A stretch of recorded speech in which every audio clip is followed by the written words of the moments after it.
The state and local leaders who hosted today's press conference say this is their latest effort in calling out the sheriff for refusing to enforce the Protect Illinois Communities Act. The sheriff was not present at today's press conference, but he did respond with a statement.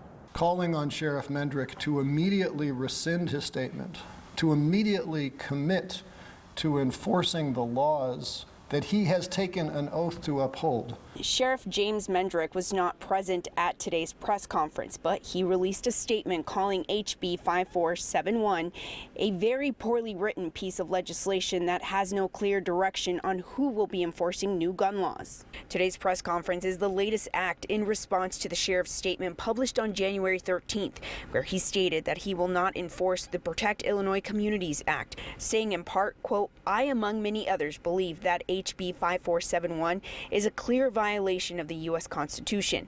Neither myself nor my office will be checking to ensure that lawful gun owners register their weapons with the state, nor will we be arresting or housing law-abiding individuals that have been arrested solely with non-compliance of this act." Governor J.B. Pritzker signed the bill 2 weeks ago. Officials sent a letter to the sheriff last week asking him to reconsider his statement. One of the arguments that folks on the other side repeatedly make to us is this is a matter best left to the states.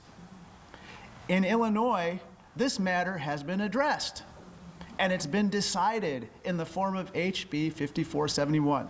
The sheriff also announced that he will continue to keep everyone safe no matter where the threat comes from. Quote, "There's absolutely nothing that we are doing or not doing that would make a mass shooting more accessible in DuPage County."